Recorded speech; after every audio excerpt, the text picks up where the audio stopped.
kind of live by my own resources. So an environment like that is really something I can adapt to more readily, say, than working in the corporate world or something, which I did do for a time. I worked for a major industrial electronics company and had my good taste of the corporate world and walked away from it and just preferring to fend for myself.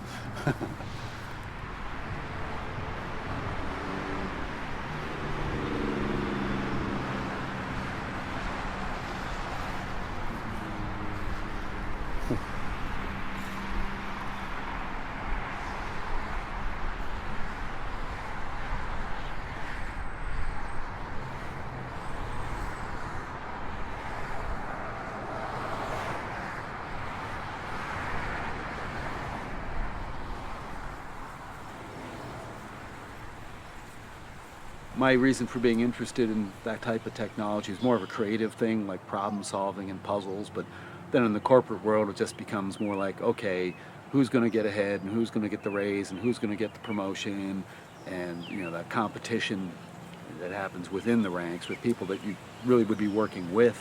You end up kind of working against each other, each trying to get the advantage over the other. And just the fact that once a company reaches a certain size, it seems like the people who run it don't even see the people who work for them day to day, so they kind of forget about the human side of things when they decide to change things about the way the production area works, or maybe take away some of the medical benefits, or have people work longer hours. They don't feel this. They just say, oh, well, we just need to make them work 10% longer hours. It's like turning up the dial on a machine. A little hard to say, but I think it's drained down to about a quarter of the way now. Oh yeah, noticeably lighter.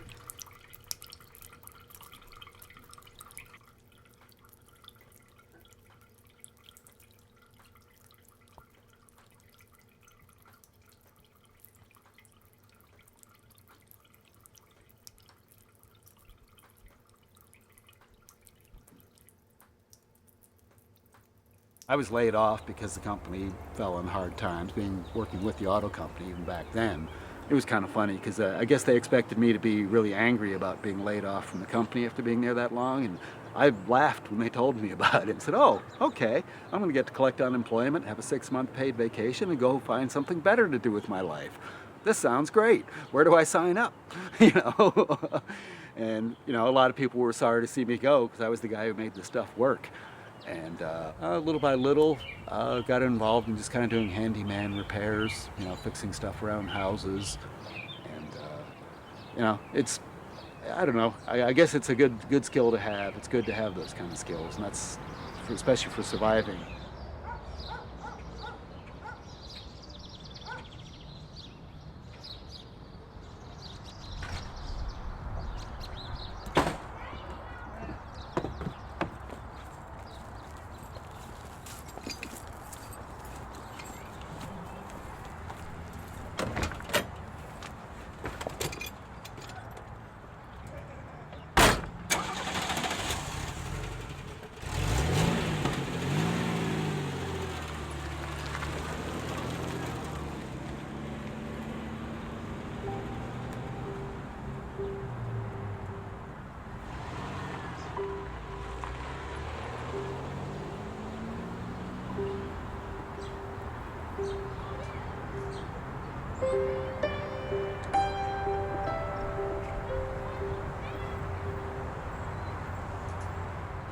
So what is our promise?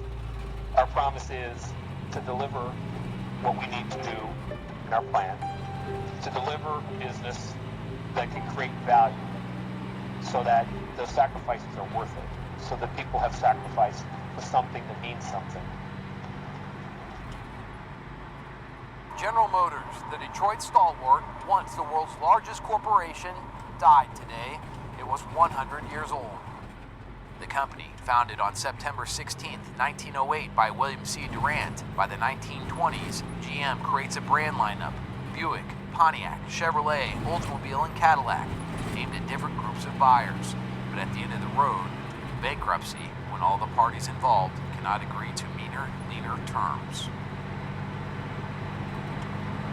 The king is dead. Yeah. The peasants are going to storm the castle.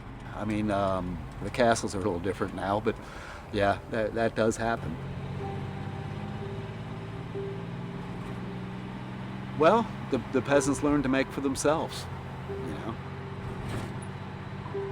The hope for GM is that it spends a short amount of time in bankruptcy protection, getting rid of most of its debt, with a new company emerging that's smaller and produces fuel-efficient cars that Americans want to buy. Mark Carlson, The Associated Press, Detroit.